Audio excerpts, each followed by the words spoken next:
Bom, olá a todos, sejam muito bem-vindos ao canal O Refúgio do Conhecimento. Bom, dando continuidade aqui à nossa série, a respeito da história, da cultura e das etnias, vamos adentrar aí a um novo assunto hoje, a uma nova etapa em relação a essa história na busca, justamente aí pela cultura, pelo desenvolvimento, em relação à busca aí pela alta cultura, pelo conhecimento, pelo desenvolvimento, em relação aí à humanidade. Bom, no nosso último encontro nós tínhamos conversado aqui a respeito aí dos latinos, a fundação no caso de Roma, como que a cidade de Roma ela surge, como que esse conceito do que é ser romano surge, aquela mistura entre os próprios latinos, a saga ali da Eneida, no caso do príncipe Enéas, os troianos, que cria aquela etnia, funda ali a sua tribo, leva a sua cultura, a sua etnia ali para aquela região do Lácio, na Itália, povo esse que depois viria a ser chamado aí de latino, que cria ali o seu sistema de pequenas polis ali, tão desenvolvidas quanto os próprios gregos em si, em relação à busca ali pelo direito, pela filosofia, o início do estoicismo, assim como também ali a questão comercial, enfim, com os outros povos, aí essa questão de dinamismo, fundido isso aos etruscos, aquela cultura, vamos dizer assim, que ao mesmo tempo em que também eram comerciantes, eram também bárbaros, eram agressivos, tinham costumes ali um tanto promíscuos, coisas, digamos, ali um pouco terríveis, que esses dois povos juntos, essa mistura deles ali, quando os etruscos eles invadem ali a própria cidade de Roma, após ter sido fundada aí pelos irmãos Rômulo e Remo, no caso Rômulo principalmente, que funda a cidade de Roma, com essa invasão dos etruscos ter se somado, digamos, a toda essa, vamos dizer assim, proeminência, a desenvolvimento, a crescimento, a cultura, também ter se juntado a essa questão do belicismo, da agressividade, da força e da estratégia, e essas duas coisas juntas vão se tornar aí, vamos dizer assim, as bases do que é ser romano, digamos, esse ímpeto pela conquista, esse ímpeto pela expansão, pelo desenvolvimento em larga escala, que vai ser aí vamos dizer assim, característica predominante, característica principal dos romanos. Bom, e hoje, obviamente que nós vamos sair um pouquinho aí do cenário do Ocidente, desse desenvolvimento aí que se inicia com a era romana, as conquistas que eles terão, nós vamos sair um pouquinho aí do Ocidente e vamos retornar aí ao Oriente. Nós vamos falar aqui a respeito hoje de um período aí que, sem esse período, você não consegue compreender o mapa que hoje existe na própria Ásia em si, fatos aí que, digamos, vão definir basicamente os princípios basilares de uma cultura muito conhecida no mundo inteiro, porém que muitas pessoas lá se perguntam por que essa cultura ela é tão numerosa, tão gigantesca e ao mesmo tempo tão subserviente às pessoas que os lideram. As pessoas se perguntam, puxa, por que essas pessoas elas são tão, vamos dizer assim, em uma quantidade tão grande, eles são uma cultura tão grande, tão numerosa, tão expressiva, porém, ao mesmo tempo, vamos dizer assim, eles não têm a sua própria liberdade, o seu próprio controle, vamos dizer assim, pessoas que vivem ali em um sistema terrível, mas vamos falar justamente desse povo hoje, e vocês vão entender de qual povo nós estaremos falando no decorrer desse nosso vídeo de hoje. Desde já deixem o seu like e acompanhem a nossa aulinha. Bom, voltando ali à região da Ásia Central, após a queda da dinastia Qing, que nós já falamos aqui há algum tempo atrás, os seus sucessores eles travaram inúmeras batalhas sobre o controle das prósperas terras da região do Rio Amarelo, um dos maiores de toda a Ásia.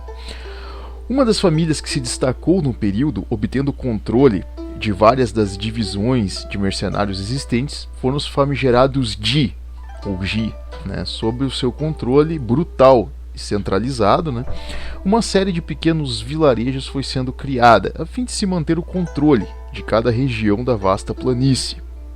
Como tratava-se, né, de um controle muito semelhante ao exercido por seus predecessores, os Ji tinham o costume de se degladiarem, isto é, parentes de sangue enfrentavam-se para assumirem o maior posto possível dentro dessa administração. Dentre estes conflitos, uma revolta sangrenta que resultou na morte do velho general Yu resultou na ascensão do filho de sua concubina, Ji-Yu, o qual foi endossada por quase todos os nobres que administravam as vilas em formação. Então, o que acontece, né, nesse período, vamos dizer assim, né,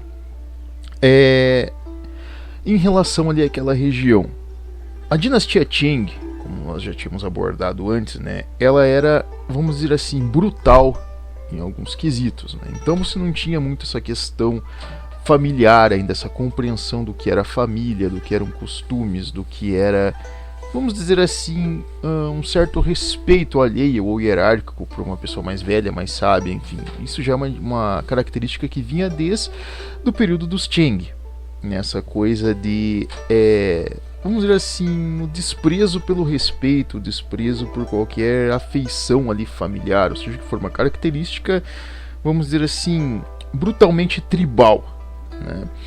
E no caso, essa dinastia, não é?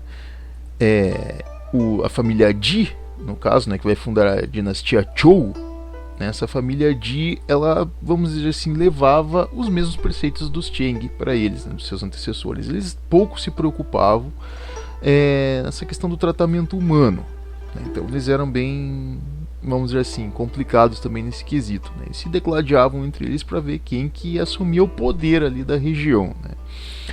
E justamente para eles, vamos dizer assim, se consolidarem, eles criavam, vamos dizer assim, vilas, pequenos vilarejos, pequenos ali assentamentos de casas, enfim, vilarejos ali, para que as pessoas elas vivessem nesses assentamentos, né? Então, um gesto, vamos dizer ali, de não vamos dizer assim superioridade, né, mas um gesto ali de que eles têm o poder, né, de criar esses locais, de enfim oferecerem algo às pessoas, né, uma espécie de assistencialismo nesse período, né, mas eles foram de certa forma bem vistos, né, nesse quesito e se consolidaram, né, como uma dinastia, né, talvez a segunda dinastia aí da Ásia Central após os Qing, né. Pode-se dizer que este fora, se não, o período onde uma dinastia reinou por mais tempo na Ásia Central, cerca de 1 milênio ou talvez até mais. Porém, sabe-se que muitos dos costumes de seus antecessores foram continuados, tais como o barbarismo contra tribos fronteiriças, assim como os bizarros sacrifícios humanos e de animais, algo completamente abjeto, né, já para o período quando reinaram. Então, o que ocorre? Olha que coisa sinistra, né? Quando você pega esse mesmo período ali da ascensão dos Zhou, né, a grande ali primavera deles, né, ali a Belle Époque deles, quando você pega o alto da dinastia Zhou comparado, digamos, ao Ocidente, você já tem ali o desenvolvimento de algumas culturas, você já tem ali o florescimento, né, de algumas culturas, vamos dizer assim, na região da Grécia, alguns reinos, na Pérsia, em outras regiões, né? Então você tem vamos dizer assim, uma conjuntura, né, completamente diferente. Já os povos ali do Ocidente já começam a abandonar, né, esse barbarismo e adotar ali uma cultura bem mais, vamos dizer assim, civilizada, mais, digamos, realista em relação à busca, né, por uma divindade, por uma, vamos dizer assim, questão de religiosidade, né, pela mítica, né, o mito fundador. No caso dos Zhou, eles continuavam com aquele barbarismo da mesma forma, né? Eles não tinham ainda vamos dizer assim, uma concepção muito certa acerca ali da própria crença em si. E vamos dizer assim que eles tentavam buscar isso de alguma forma, né? Algo que nem os Qing, eles compreendiam muito menos ali os Zhou, né? Então eles não seguiram esse passo, eles ainda estavam em busca, digamos, dessa ascensão em relação à divindade, essa questão dessa busca por algum sentido, né? Um pouco diferente aí de outras culturas, né? Algo vamos dizer assim, até um ponto fora da curva nesse sentido, né? Justamente por serem um território tão grande, porém ao mesmo tempo não possuíam a mesma, vamos dizer assim, a mesma lógica ali dos outros locais, né? Um pouco fugia disso, né? E mesma coisa, eles vão continuar ali com o barbarismo, com matar pessoas ali a rodo por questões místicas ali, para ficarem prevendo, por exemplo, se vai dar um eclipse, se vai ter sol, se vai chover, era aquela coisa tribal ainda, né? Mesmo eles ali sendo consolidados ali naquela região, né? O que os fazia serem um pouco mais favorecidos era esse assistencialismo que prestavam para as pessoas ali, fazendo assentamentos, enfim, pequenos vilarejos, e as pessoas tinham uma condição de vida um pouco melhor, não tão tribal, né? Não tão largado enfim, ao vento, né? Isso era uma certa diferença. Porém, né, há de se notar que com o tempo, neste mesmo período, grande parte das escolas filosóficas, as quais sintetizavam a própria mítica religiosa da Ásia Central, começam a florescer em abundância. Olha só que interessante. Pode-se citar o confucionismo, filosofia da moralidade segundo os preceitos interligados entre as relações sociais, partindo da figura divina da hierarquia maior, isto é, na figura real ou na liderança de sabialidade, na pessoa mais sábia, né? A qual foi criado pelo filósofo Confúcio, assim como o taoísmo, né, filosofia que relaciona a harmonia de todas as coisas em consonância ao dito Tao, ou princípio natural das coisas, uma espécie de força motriz que mantém o equilíbrio da natureza, o equilíbrio das coisas, né? Fundamentado pelo filósofo Lao Tse. O moísmo também, né, que é uma filosofia baseada no equilíbrio e moderação em relação ao equilíbrio natural, fundamentado pelo filósofo Mozi. E além destes, né, o legalismo, também filosofia a qual fundamenta e sustenta o poder da lei acima da vontade pessoal. Esta ignora completamente a moral ou a forma sobre como a sociedade deveria funcionar, centrando a vontade última na figura daqueles os quais governavam ou mesmo seus conselheiros mais sábios, tornando-os aí a própria manifestação da lei. Em uma visão de aparência, pode-se dizer que esta espécie de pluralidade, entre muitas aspas, né, filosófica, poderia ser capaz de fundamentar uma crença a qual evoluísse do ponto inicial tribalístico, o qual os antecessores dos Chou eles se encontravam. Então você imagine que situação. Você parte de um ponto tribal, de vida em que você não tem concepção nenhuma de família, concepção de princípio de certo e de errado, é tudo muito bagunçado. Então surgem essas escolas filosóficas, assim como surgiu na época da Grécia, a mesma situação, porém a Grécia era um pouco evoluída na questão mística, eles tinham ali um panteão já, né, uma mítica fundadora muito consolidada, né? Você pega lá o panteão grego, tem explicação para tudo. Agora, quando você pega, no caso ali daquela região da Ásia Central, completamente diferente. É um panteão, eles não compreendiam nenhuma questão de panteão, era tudo muito ligado à questão natural. O próprio taoísmo, por exemplo, né, ele é muito ligado à questão da natureza. Então o princípio ali, a mítica do taoísmo é basicamente a natureza. Então o que acontece? Se alguma coisa boa está acontecendo para você, é porque algo da natureza está conspirando para que aquilo esteja bom para sua vida. Ou se você estiver ruim, passando por algo ruim, é porque algo da natureza está conspirando para que aquilo de ruim esteja acontecendo em sua vida. Então é muito ligado a questões naturais, é muito tribalístico em certo ponto, assim. Porém com uma certa, vamos dizer assim, um certo princípio filosófico, vamos dizer, de que isso de alguma forma realmente influencia em sua vida. Até o conceito de espiritualidade para os taoístas é ligado à natureza, como se o seu espírito fosse uma parte da natureza. Vamos dizer assim, para os taoístas o pensamento deles é esse. O confucionista também segue quase a mesma coisa, o mesmo sentido de que você segue ali uma espécie de moralidade, né? Uma espécie de regra na qual tudo tem que estar equilibrado também, de alguma forma. Enfim, os costumes locais ali, tudo está ligado de alguma forma, tá? Uma coisa que é interessante. Também ali a questão do moísmo, né? De que você, não agressão, enfim, da conformidade com o seu aspecto de vida, que a pessoa ela tem que se conformar de como ela nasceu, meio parecido com o hinduísmo, né? Que você tem que se conformar se você nasceu pobre, se você nasceu filho de sei lá, um fazendeiro precisa ser filho de fazendeiro, e assim por diante. Tipo, você tem essas coisas de muito equilíbrio, essa coisa de raiz filosófica. E você tem, por exemplo, o legalismo. Né? E o legalismo, como vocês viram, né, é o desprezo completo por qualquer moral ou qualquer regramento. Né? O legalismo, ele basicamente transforma a figura vigente da lei como a própria manifestação da lei. Então, quem é o administrador, quem é o indivíduo que dita a regra, ele pode mudá-la da forma como ele quiser. Então, isso é um pouco assustador até, né? Mas era uma das correntes filosóficas. Essas 4 correntes começam ali a surgir nesse período tentando explicar o sentido das coisas. Né? Tudo muito baseado na natureza, tudo muito baseado naquele quesito, vamos dizer assim, naquele princípio aparente das coisas, né? Mas não saindo disso. Então você fica naquela situação ainda muito inicial ali, pouco palpável. Mas você já começa a ter uma ideia, né, de como essas pessoas elas começavam a pensar nesse período, né? Sobre o seu comportamento, sobre como se relacionar com as pessoas próximas, enfim. Então, cada região, vamos dizer, vai começar a adotar, né, essas correntes filosóficas diferentes, tentando explicar o sentido das coisas. E é aí que a coisa começa a mudar, a tomar um sentido diferente.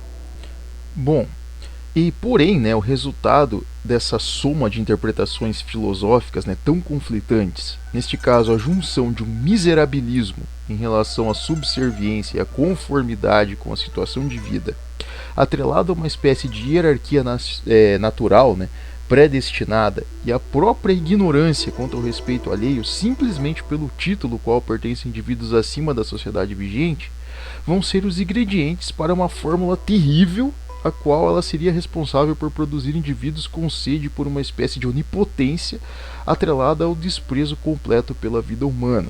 Então, uma coisa que é muito comum quando você observa na Ásia Central desde o início, né, com os Cheng, é justamente essa questão do desprezo pela vida humana. Então, o que acontece antes vamos dizer assim, em relação aos, por exemplo, alguns povos ali do Oriente Médio, enfim, eles deixam essa, vamos dizer assim, esse total desprezo, essa questão tribalística, né, de tratar o ser humano como um simples animal. Eles deixam isso no passado, é algo que com pouco tempo vai sendo esquecido, né, vai sendo transformado, vão se tornando cada vez mais civilizados, cada vez mais desenvolvidos, ancorados em princípios, em códigos, em outras coisas, né, vamos dizer, em âncoras basilares ali que justamente servem ali como preceitos sociais, né, para aquelas pessoas, enfim, que embasam ali míticas, enfim, e outras coisas, né, em relação às culturas. No caso dos povos ali da Ásia Central, é completamente diferente, né, nesses povos da Ásia Central. Vamos dizer assim que o desprezo pela vida humana ali persiste, né, e as próprias correntes filosóficas que vão surgir, quando elas estão em separado, você pode notar muito bem, cada uma dessas correntes tem vamos dizer assim, uma espécie de mítica basilar, uma espécie de moral basilar, enfim, ali que possa conduzir as coisas, né? Que possa colocar ali a população em um caminho talvez correto. Porém, o que acontece? Quando você junta todas essas correntes, vira uma espécie de hierarquia bizarra. Porque o que acontece? Algumas dessas correntes, elas pregam o miserabilismo, né? Correntes essas as quais, vamos dizer assim, só quem é muito inocente, vamos dizer no popular, só quem é muito inocente acredita, né? Ou quem quer ser certo, ou enfim, quem quer seguir um caminho puramente inocente, puramente, vamos dizer assim na palavra, puro, né? Um caminho limpo, ele vai seguir essas correntes, né? Como por exemplo, o taoísmo, por exemplo, e o moísmo, né? Que a pessoa nasceu daquela forma, vai ser daquela forma, enfim, tchau e benção. Só que o que acontece tem outro lado do legalismo, né? Que é aquelas pessoas que quando ascendem ao poder, o cara fala, eu sou a lei, eu faço o que eu quero, da forma como eu quero, e nada, em princípio nenhum, vai ficar no meu caminho enquanto eu estiver vivo. Tipo, eles pensavam que quando vai morrer vai virar verme, vai virar adubo, mas só que enquanto vivo ele se sentia, enfim, a própria lei encarnada em pessoa. Então isso era complicado. Você cria um abismo de diferença entre as pessoas e quem está no poder. Então aí é uma situação complicada, né? Você começa a dar poder demais para alguém, né? Justamente na questão do legalismo, né? E nesses povos da Ásia Central você vê essa questão latente ali, né? E continuando, né? O que por um lado era reluzente em relação às doutrinas de tratamento ético entre as pessoas da mesma camada de sociedade, né? Tornando-se ali quase que uma espécie de rito religioso, tratamento sereno e imparcial em relação ao próximo, aquela coisa, né, que a gente fala daqueles povos da Ásia Central, que eles falam muito daquela questão de honra, que é uma pessoa de honra, a honra que eles falam é muito diferente da honra que vai surgir muito tempo depois aí na nossa idade cristã, vamos dizer, no nosso período cristão, em que honra ela é algo que parte independente de cada pessoa, é algo individual de cada pessoa, ela honrar ou não honrar. No caso deles é um quesito muito, vamos dizer assim, ligado à questão natural, ligado a coisas, digamos assim, mais aparentes e não tanto profundas, vamos dizer assim, uma interpretação meio que coletiva, assim, é algo muito aparente, tá? É diferente uma coisa da outra. Por outro lado, né, essas questões tornavam os mais humildes uma espécie de massa a ser utilizada pelos indivíduos de camadas acima do populacho para quaisquer projetos os quais idealizasse. Foi justamente a manifestação da própria mística filosófica e religiosa o combustível para a queda da dinastia Zhou, uma vez em que muitos de seus generais regionais não compartilhavam da mesma junção de filosofias. Alguns eram moístas, outros taoístas, outros mesmo confucionistas. Em razão disso, o reino Zhou ele fora dividido à sorte de seus comandantes, né? Tornando-se pequenos estados administrados por estes generais, os quais haviam se autoproclamado reis. Era o início da era dos estados guerreiros, né? Protagonizados pelos reinos combatentes de Chu, Han, Lu, Qi, Qin, Song, Tang, Wei, Yan, Zhao, Zhou e Zhou. São todos esses reinos que juntos, vamos dizer assim, formavam essa antiga dinastia, né? Então eles todos divididos, eles vão meio que se degladiar entre eles, né? Eles vão criar estados independentes, com reis ali, com interpretações filosóficas diferentes e místicas diferentes em relação aos seus súditos, né? Então chega um ponto em que juntar tudo isso, até esses próprios generais viram que era muito perigoso, ia dar muito poder para uma pessoa. E alguns, logicamente, seguiam conceitos mais miserabilistas, outros mais desapegados da materialidade, outros muito materialistas. Então vamos nos dividir, né? Cada um vai para o seu canto e cada um segue a sua doutrina filosófica. Até aí, muito bonito, vamos dizer assim, né? As pessoas que seguiam aquelas escolas em diferentes locais, aquelas escolas filosóficas, tinham aquela mística religiosa diferente. Por exemplo, aquele estado lá que era moísta, as pessoas iam ser conformadas com a sua situação de vida. Aquele estado que é mais taoísta, aquelas pessoas seriam mais ligadas a questões de conformismo quanto à natureza, quanto às coisas que ocorrem em sua vida. Aqueles estados legalistas, enfim, vão ser extremamente bárbaros e cruéis em relação aos seus súditos, né? Enfim, porque eles se sentem, digamos, a própria manifestação da lei em pessoa e assim por diante, né? E esse período tão complexo e caótico, ele não somente contribuiu para várias características regionais da Ásia Central, como também foi um incentivo para que os mesmos buscassem o comércio além das suas fronteiras, isto é, compartilhando cultura e conhecimentos. Então foi mais uma questão de necessidade, né? Você vê, é um reino menor, não tem tanta proeminência, tanto poder, então, para nos consolidarmos, para que outros estados não nos invadam e não nos anexem, vamos fazer comércio, vamos, enfim, adquirir tecnologia, adquirir conhecimento de outros lugares, adquirir cultura, vamos nos fortalecer, né, nossa população, e nos desenvolvermos em relação aos outros, né. Alguns reinos eles buscaram explorar regiões além, fundando colônias em ilhas do Extremo Oriente. Outros eles buscaram comercializar e adquirir especiarias, tecnologias e mesmo correntes filosóficas e de domínio de técnicas com reinos além de seus mapas conhecidos, né? E há também um período onde grandes estrategistas e filósofos militares surgem, né? Até porque estados conflitantes, ali sempre necessitando se expandir, se autoafirmarem, necessitam às vezes de conflitos. Ocorrem brigas entre eles, né? E é nesse período que esses grandes estrategistas vão surgir, né? Pode-se citar aí 2 famosos comandantes desse período, os quais foram responsáveis por algumas das mais importantes obras de estratégias já escritas.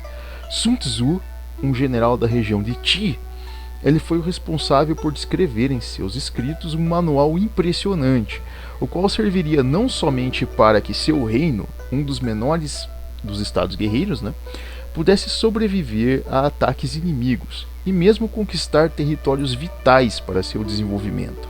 Este manuscrito, né, em A Arte da Guerra, o sábio ele descreve detalhadamente como a estratégia deve ser utilizada para a conquista de objetivos os quais parecem impossíveis materialmente, desde uma simples relação humana ao comando de um exército imenso, mostrando através de citações a como um general deve se comportar em relação ao seu exército, até mesmo como evitar combates desnecessários, usando das mais diversas técnicas para causar a perda de moral do inimigo, o enfraquecendo a fim de lhe conquistar gradualmente.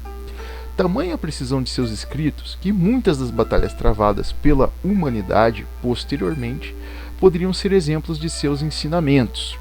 Além de Tzu, seu descendente Sun Pin, ele foi um grande estrategista, o qual levou os ensinamentos da arte da guerra ao campo de batalha, sendo ele o responsável direto da vitória do estado de Qi sobre um de seus maiores rivais históricos, o odiado reino de Wei, que era conhecido por mutilar seus escravos de guerra. Então o que acontecia? Esses estrategistas militares, esses filósofos militares, eles foram responsáveis muito pela questão do desenvolvimento da estratégia. Então algo que foi muito utilizado nesse período dos estados guerreiros, né, não somente a questão diplomática, mas a questão, digamos, militar, ela foi crucial.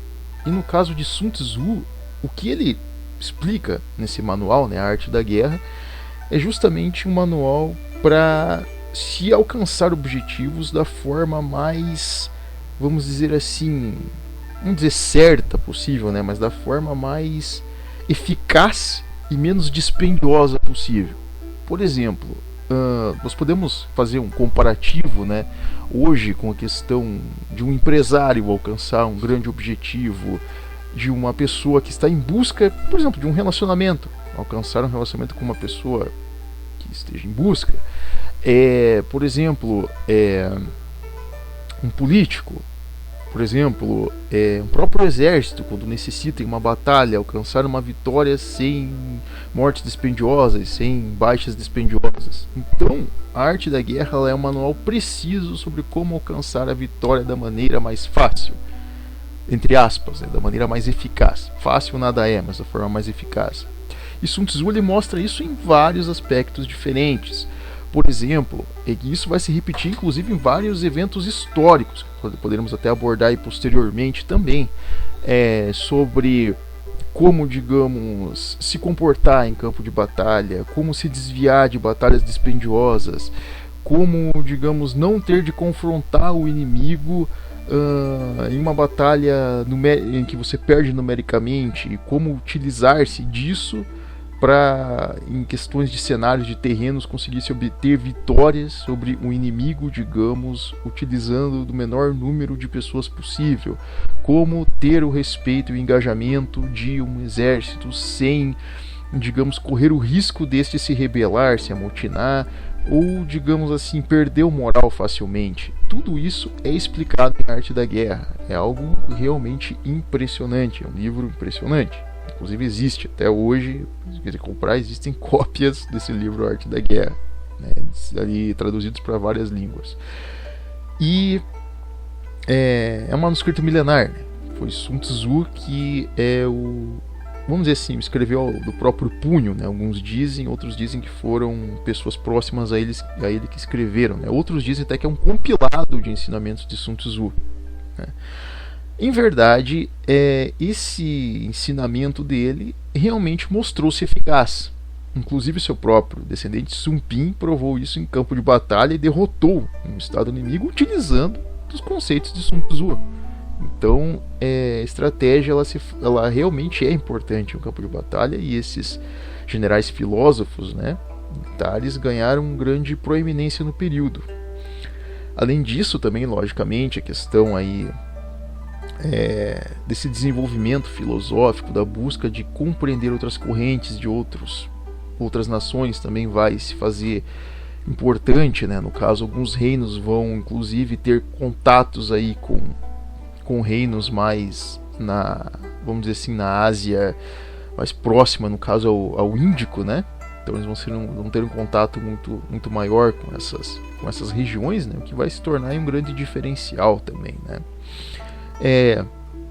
Enfim, além dos grandes estrategistas, né, pode-se dizer que o período dos estados guerreiros também é um espelho do desenvolvimento ainda maior da escrita, sobretudo a literatura, com obras como os Analectos, né, e os Anais de Primavera e Outono, da simbologia numérica, tendo como destaque a aritmética comercial.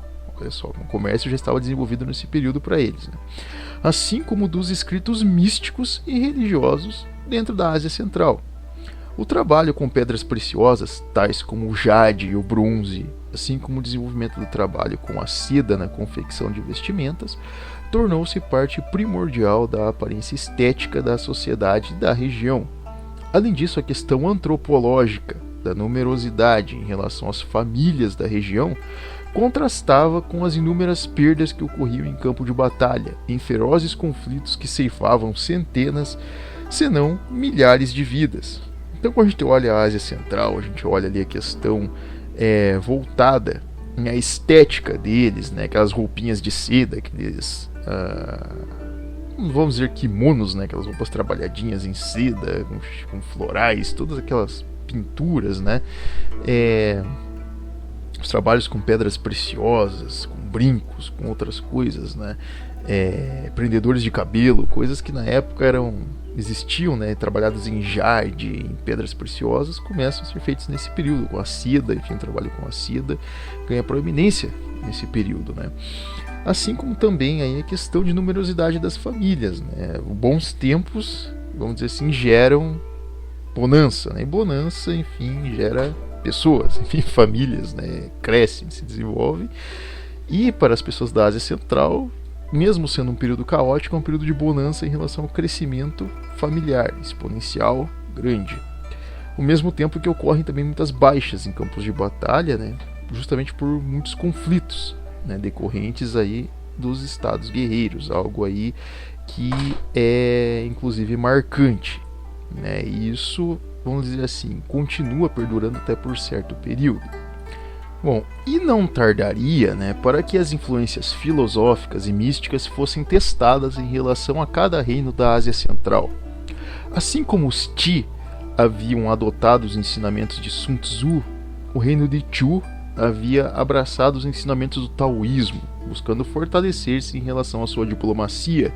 Enquanto isso, o reino de Song ancorou-se nos ensinamentos do moísmo, né, para sua própria defesa, impedindo a anexação por parte de inimigos. Porém, um dos estados guerreiros baseava suas ações em outra escola filosófica e mesmo mística. O reino de Qin, não Ti, né, Qin, ao sudoeste da Ásia Central, era famoso por exercer o comércio com a região além dos Himalaias.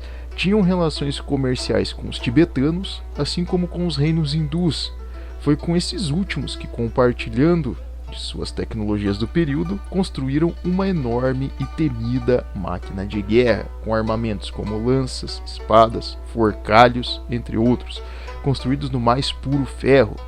Além de possuírem um numeroso e eficaz exército, os Qin eles seguiam à risca os ensinamentos do legalismo, isto é, o desprezo completo pela moral ou princípios pré-estabelecidos. De forma genial, haviam fundido os conceitos das escolas filosóficas sobre uma espécie de mística única, misturando a humildade e a subserviência, né, dos súditos com um total controle de poder por parte de seus administradores. Bom, para o pessoal ter uma ideia, né, óbvio que cedo ou tarde essas escolas filosóficas iriam, digamos, crescer exponencialmente dentro de seus territórios e ganhar proeminência.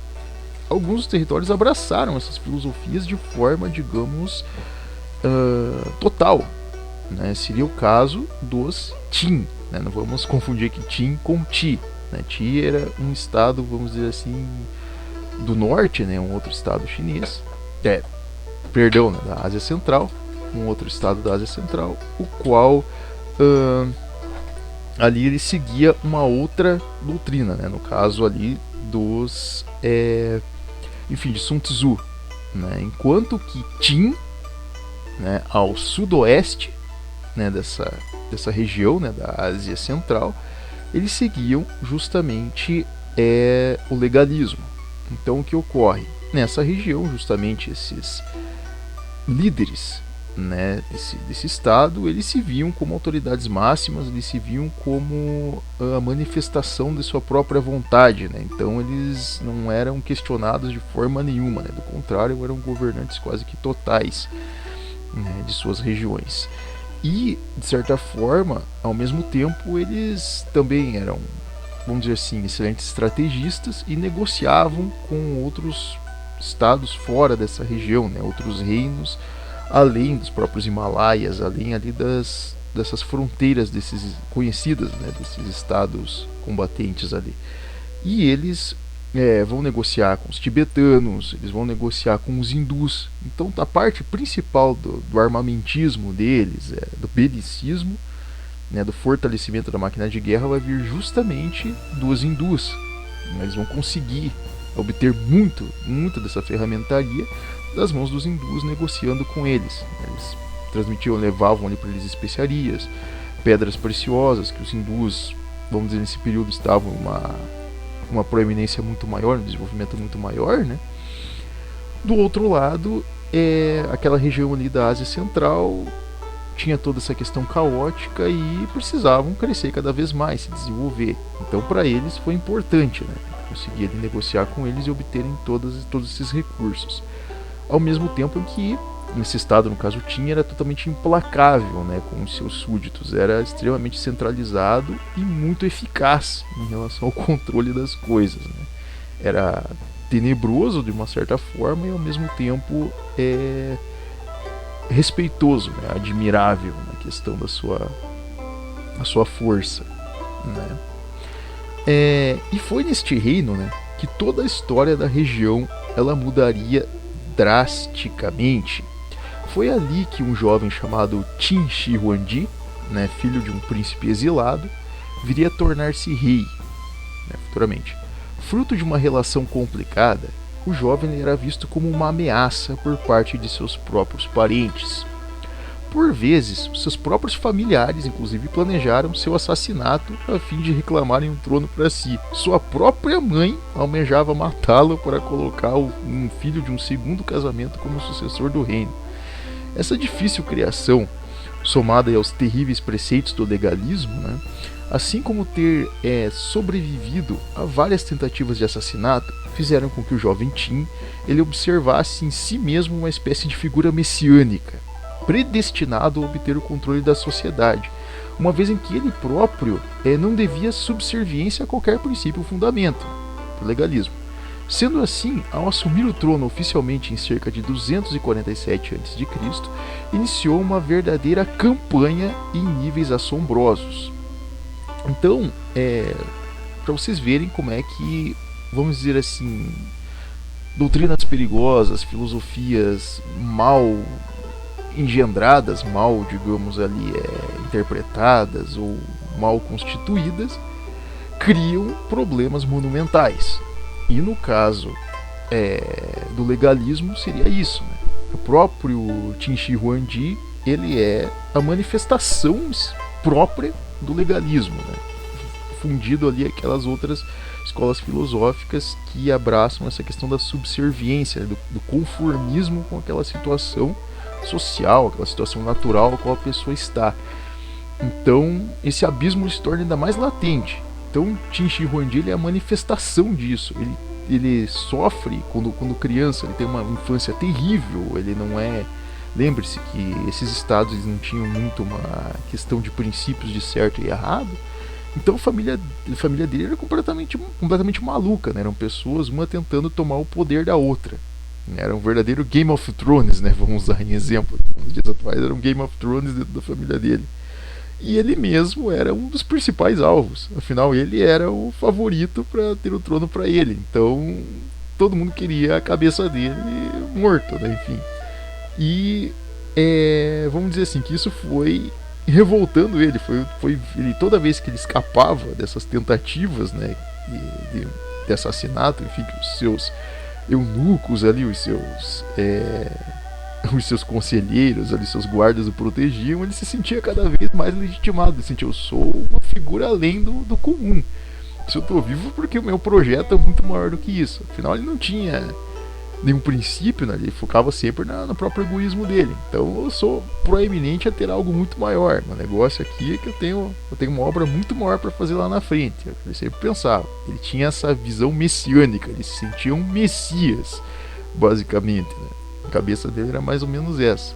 E quando ele assume o trono mesmo, né? Quando ele é empossado, quando toda a família dele não consegue mais se livrar dele, né? Quando ele consegue assumir o trono, ele começa aí a botar essa visão messiânica dele em ação, né? Ele começa a executar todo esse pensamento dele, né? Toda essa, vamos dizer assim, esse arcabouço do qual ele foi moldado, né? E aí que a situação começa a complicar, vamos dizer, ainda mais, né, para o povo da Ásia Central.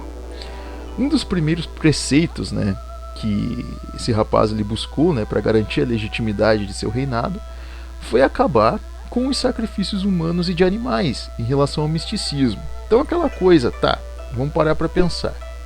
O povo não queria mais ficar sabendo de servir de bucha lá para morrer, para ser jogado numa vala para servir de sacrifício humano para alguma divindade tribal maluca lá, algum rito tribal maluco lá, daqueles xamãs malucos lá, enfim. Então esse rei, né, no caso o Qin Huangdi, ele acaba com essa, enfim, finda de vez com essa prática.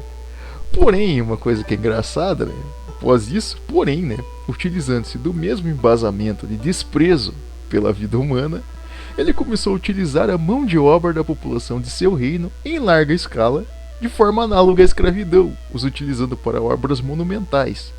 Uma delas foi a mudança de curso do poderoso rio Yangtze, onde utilizou de toda a mão de obra exaustiva das pessoas, né, de milhares de pessoas, até a morte, a fim de literalmente cavar uma fissura em meio a uma montanha, para assim inundar, né, uma outra porção de uma planície oposta, garantindo uma abundância maior na agricultura de grãos, principalmente o arroz, e assim, consequentemente, garantindo o abastecimento de seu numeroso exército. Então o que acontece?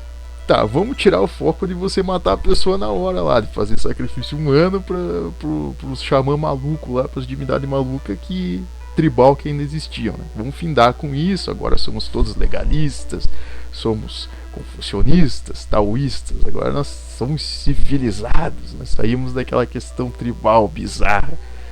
Porém, agora vamos mudar isso, agora não vamos mais, enfim, assassinar pessoas a torto e direito na hora.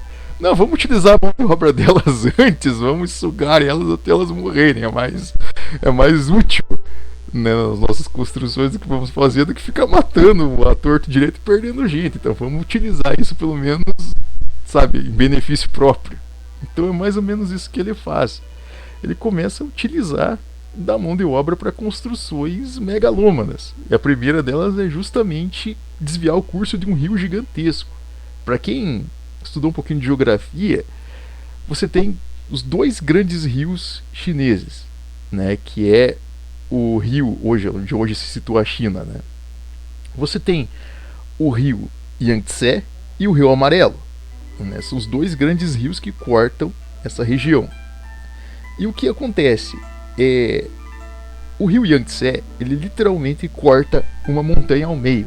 As pessoas pensam, não, foi uma fissura feita pela natureza, que levou milhões de anos para a água cortar aquela região e fazer isso. Mas quando você olha a geografia, existia um outro curso do rio. E é algo que geologicamente se comprova que é recente. Sim, eles literalmente cortaram uma montanha no meio, que uma mão de obra dispendiosa de milhares de pessoas que trabalharam exaustivamente à morte, sendo obrigadas, né, por este rei, para literalmente cortar essa montanha no meio e garantir o sustento desse reino para criar uma máquina de guerra. Então o sujeito, ele era realmente megalômano. O cara, ele era, vamos dizer assim, nervoso no que ele fazia, né? Ele era centrado mesmo no objetivo dele, era um sujeito que se via nele mesmo uma espécie de figura messiânica. É algo bem assustador, né? E tendo suprimentos e armamentos em um estoque vertiginoso, isso quer dizer alto, né? O rei Qin, ele pode iniciar sua espantosa campanha de conquistas. Diferentemente de seus vizinhos, os quais realizavam campanhas de assalto rápido e pilhagem, os exércitos Qin, eles promoviam investidas colossais, com acampamentos numerosos, ataques brutais a vilarejos e cidades, assim como o assassinato em massa de pessoas. Tinham como técnica favorita degolarem ou mutilarem lentamente seus inimigos. Que coisa feia, né? Além do aspecto terror ter sido uma grande vantagem para Shi Huan, era latente, né, que os outros estados guerreiros, por discordarem completamente de suas organizações sociais e correntes filosóficas e místicas, jamais se organizariam em uma defesa ou contra-ataque em relação à grande força vindo do oeste. Em poucos anos, né, o estado de Qin, ele havia conquistado grande parte da Ásia Central, restando poucos focos de resistência no grande reino de Chu, o qual foi aniquilado posteriormente. O caminho estava livre, né, para a unificação. Então olha que situação, né? Você tem ali todo esse, vamos dizer assim, essa campanha, né, enorme, assombrosa, enquanto aqueles outros estados menores ali, enfim, faziam pilhagens e ataques de assalto rápido ali para tomar uma coisa ou outra, enfim, para pilhar, para sobreviver. Os Qin não, eles chegavam, acampavam, tinham uma máquina de guerra enorme, faziam cercos de semanas e detonavam os inimigos mesmo. Eles chegavam lá acabando com todo mundo. Então botavam o terror mesmo. Eles eram uma mistura ali de Pérsia com a Síria. Eles eram uma coisa bem assim, vamos dizer assim, impactante, né? Totalmente eficazes e pouco preocupados em questão de sobrevivência. Enfim, o negócio era alcançar o objetivo, custe o que custar. Era uma força terrível mesmo e assombrosa, né? E eles conseguem justamente aos poucos, né, ir eliminando ali cada estado, né, derrubando cada um deles, até eles conseguirem unificar basicamente toda a Ásia Central sob as mãos de Shi Huangdi, né? E por volta ali do ano de 221 a.C., né, Shi Huangdi, ele tornava-se governante supremo, né, de toda a Ásia Central, algo que nem mesmo seus antecessores haviam conseguido de forma tão avassaladora e cruel. A fim, né, de consolidar a centralização de poder e evitar quaisquer caos ou levantes, esse líder, né, e o seu primeiro-ministro, Li Si, eles aboliram completamente qualquer forma de descentralização econômica, centralizando a retenção de impostos em uma complexa cadeia hierárquica, a qual se dividia em cerca de 36 províncias, cada uma delas governadas por uma espécie de administração tríplice, isso é, 3 pessoas governavam cada região, a qual poderia ser dispensada pela administração central, isso é, esse líder, né, caso sentisse qualquer sinal de dissidência. Além disso, a fim de abolir qualquer simbolismo com o regionalismo, ele ordenou que todas as famílias ainda vivas de reis de estados conquistados fossem enviadas para a capital do estado de Qin, né, Xinjiang, a fim de que fossem monitorados o tempo todo, os impedindo de terem relações, terem filhos ou mesmo contato com o mundo exterior. Então, fazer esses indivíduos morrerem mesmo com o tempo. Então deixaram-os presos lá na capital, né, em Xinjiang, e que eles não tivessem contato entre eles, ou pudessem ter filhos, ou contato com pessoas fora, que pudessem organizar algum tipo de levante contra a administração, né, essa nova administração. E não somente isso, né, foi feito por parte do líder Tim. Para tornar o território unificado em todos os aspectos, ele buscou criar centenas de estradas de cascalho e areia que interligassem todas as províncias, destruindo qualquer regionalismo aparente. Isso quer dizer, não tem mais estado um dividido do outro. Agora todo mundo segue essa administração central, está todo mundo interligado. Também buscou unificar os sistemas aritméticos, a gramática e a escrita, sendo responsável por ordenar a criação do conjunto de caracteres conhecidos como selos pequenos, precursor do futuro alfabeto mandarim, inclusive. Né? Além disso, buscou disseminar a doutrina legalista por todo o território. Característica essa completamente essencial para se compreender a relação da população com o seu líder. Relação esta não somente política ou estatal, mas mística ou mesmo messiânica, no qual o líder não só se apresenta como um chefe de estado ou um sumo sacerdote, mas literalmente como uma própria divindade em vida. Estava assim criada a China, né, como nós conhecemos, ou o estado de Qin, traduzindo. China basicamente é estado de Qin, se você traduzir. Né? E seu primeiro imperador, Qin Shi Huangdi. Então, para o pessoal ter uma ideia, onde começa essa questão, né, esse pensamento, vamos dizer assim, do povo chinês. As pessoas têm aquele pensamento, puxa, mas a China é um estado tão gigantesco, né? Tão poderoso, com tantas pessoas numericamente falando, a nação, né? O reino, enfim, mais populoso da história. E ao mesmo tempo, o que menos, vamos dizer assim, obviamente, com o decorrer da história vão se rebelar, enfim, vão ter rebeliões, mas em períodos em que ocorriam, vamos dizer assim, a estabilidade de dinastias, onde menos o povo tinha acesso à liberdade e onde menos se reclamava sobre a liberdade, quanto mais se, digamos assim, vamos dizer assim, se conformava, né, quando a população mais se conformava com o seu estado de vida, né, justamente quando você entende esses princípios que fazem com que esse império surja. Né?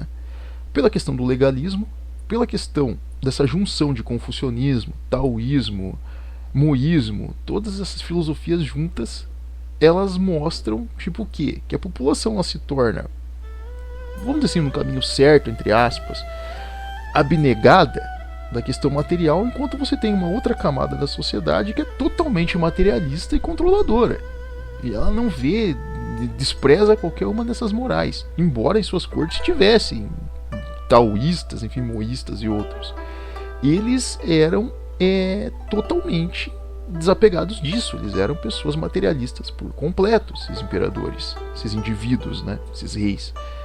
E quando você pega o início da própria China em si com o imperador Qin Shi Huangdi, ele vai literalmente unificar todas essas pessoas, vai acabar com os regionalismos, com qualquer forma de liberdade, vamos dizer assim, ética, ou, enfim, ali você desenvolver mais essa questão filosófica, religiosa, da população a criar a sua própria vertente regional. Senão aquilo ali seria um caudilismo terrível, né?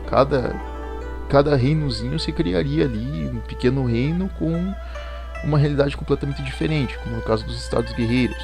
Mas ele não, ele vai lá, ele unifica todo mundo, e ele fala, a partir de agora vocês vão seguir essa regra. Vocês podem ser taoísta, moísta, seja o que for, mas a partir de agora o imperador é a figura de uma divindade. Ele é a palavra de Deus escrita na face da terra, ele se via dessa forma, uma figura messiânica. Então o que acontece? As pessoas, a partir daquele momento, os súditos, eles começam a enxergar no imperador uma espécie de divindade. Então o que ele manda é ordem, os outros obedecem e baixam a cabeça. Então, os dois símbolos incontestes, né, desse período do Qin Shi Huangdi, lembrando que ele foi lembrado como uma figura extremamente odiada pelas pessoas, mesmo eles tendo essa concepção, digamos, de divindade, era uma divindade extremamente odiada, as pessoas o odiavam, inclusive, né? Ele era um indivíduo que, enfim, as construções megalômanas dele são a marca inconteste desse período. Não só, vamos dizer assim, esse desvio de curso do rio Yangtze, como duas construções gigantescas que ele promove no período dele, que são a marca registrada, digamos, do controle totalitário, né, do messianismo de um indivíduo, sem nenhuma comprovação de que ele seja tal, um messianismo barato, assim como o desprezo completo e irrestrito pela vida humana, tipo, desprezo total pela humanidade, que são o quê? A construção de um túmulo, a qual ele mesmo manda construir para ele mesmo, que no caso que seria uma espécie de local de adoração após sua morte como uma divindade, da qual cerca de 20 ou 30 mil pessoas trabalham nessa construção, que isso historicamente é comprovado, que essas pessoas morreram, muitas morreram inclusive na construção desse ornamento terrível, que existe até hoje inclusive, né? Uma espécie de pirâmide construída só que em terracota, né? Da qual inclusive ele manda construir mudando aquela percepção, né, dos Cheng, de você sacrificar pessoas, jogar em valas lá para acompanhar o indivíduo depois da morte. Ele manda construir em terracota um exército gigantesco, né, de soldados em forma de terracota para que o protegessem, né?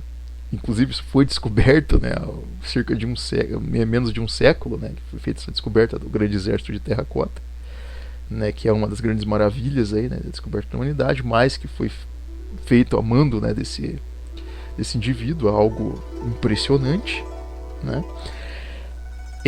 Esse monumento, né, que é dispendioso e que milhares de pessoas morrem na construção dele, e outro também gigantesco, só que feito para defesa, né, do território, para unificação do território e defesa de ameaças externas, principalmente dos povos das estepes, né, da vastidão das estepes lá do Oriente Médio, enfim, da parte nórdica, né, do globo, né, que poderiam vir a invadir, né, aquela região, né, que vamos levar em conta, assim, né, fazer uma pergunta, inclusive, né, uma questão a todos. Muitos se perguntam qual é o maior cemitério a céu aberto do mundo. Algumas pessoas vão falar, é o cemitério da Galícia na Ucrânia, por causa do Holodomor, que são milhões de pessoas enterradas naquele cemitério por causa da grande fome da década de 30. Tá. Outros vão falar, não, são as catacumbas romanas, que foram da época ali que nós vamos abordar inclusive posteriormente aí também, né? Vamos falar que são as catacumbas romanas.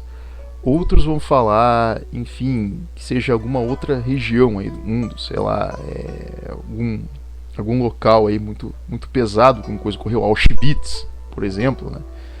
Mas não, o maior cemitério da face da Terra existente, em que milhões de pessoas estão literalmente enterradas sobre esse cemitério, é um monumento que ele consegue ser visto inclusive do alto de uma estação espacial. Consegue ser visto até mesmo fora do globo terrestre, você consegue observar esse monumento. E que é um dos monumentos mais visitados no mundo pelo seu tamanho, que alguns dizem pelo seu esplendor, imponência e símbolo de defesa, que é a Grande Muralha da China. E o que acontece? O primeiro indivíduo a ordenar a construção dessa muralha é justamente Qin Shi Huangdi, né? Justamente para defender a porção externa, né, a porção norte e noroeste da China, desses ataques vindos das estepes. Porém, ele utiliza da mão de obra de milhões de pessoas desses pequenos reinos, justamente para construírem esse monumento. Mão de obra, obviamente, análoga à escravidão, não eram remunerados sobre isso, a remuneração era em comida, literalmente. E algo que era tão bizarro era que as pessoas, quando morriam de exaustão na construção desse monumento, Lembrando que, nós obviamente vamos falar mais a respeito disso posteriormente, quando os indivíduos iam morrendo, eles literalmente eram jogados junto com a própria argamassa, o próprio material que era utilizado na construção. Inclusive tijolos e outras coisas iam sendo jogados ali junto com o material que ia sendo feito a construção. Era algo terrível. Então o maior cemitério a céu aberto da face da Terra. E é uma construção tão abominável, em certo ponto, que em cada geração, cada dinastia que ocorrer no Império Chinês, cada dinastia que suceder uma dinastia a outra, ela vai fortificar cada vez mais essa muralha e cada vez mais utilizar esse tipo de mão de obra. Então o desprezo pela vida humana, ele é marca registrada, vamos dizer, durante o Império Chinês, durante a história da China. Então, finalizando aqui, quando as pessoas elas perguntam hoje, mas enfim, por que os chineses não se revoltam contra o seu regime totalitário? Enfim, que os monitora 24 horas por dia, que os retira sua liberdade de ir e vir, que muitos não podem sair do país, que não tem créditos sociais para fazerem isso. Enfim, quando eles literalmente não têm liberdade para nada, né? Quando é um Estado completamente controlador, enfim, totalitário e repressivo, o regime que mais matou pessoas nos últimos séculos, né? Matou cerca de mais de 60, 70 milhões de pessoas, né? Na grande fome chinesa, né? Que vamos abordar isso muito posteriormente. As pessoas elas se perguntam por que eles não se rebelam. Porque é tão difícil para essas pessoas se rebelarem. Óbvio, porque foi construído um grande sistema atualmente, são outras complexidades. Porém, na questão antropológica, na questão cultural mais profunda, nas raízes mais profundas da história desse país, desde o início, a China ela é, vamos dizer assim, ancorada e baseada no desprezo pelo tratamento quanto à vida humana. Quando você pega qualquer outro local, vamos pegar, por exemplo, a história do Oriente Médio, hoje em dia você tem, obviamente, toda uma, enfim, também uma questão de desprezo pela vida humana, porém isso é algo muito mais atual, é algo de coisa de poucas décadas que esse tipo de movimento está acontecendo. Eles tiveram um desenvolvimento, eles saíram de uma era terrível, eles passaram por questões terríveis e depois foram se desenvolvendo eticamente. Nas Américas, as mesmas coisas, que nós vamos abordar aí posteriormente, com as tribos aí as tribos pré-colombianas, enfim, outras tribos aí que depois vão se civilizando, vão se desenvolvendo, enfim, mesma coisa algumas tribos africanas, aí, mesma questão do desenvolvimento, em algumas outras regiões ali da Ásia, é um desenvolvimento ali progressivo, uma escadinha, né? Porém, na China, desde o início, essa característica bizarra, vamos dizer assim, de desprezo pela vida humana, ela sempre está presente. É uma coisa impressionante.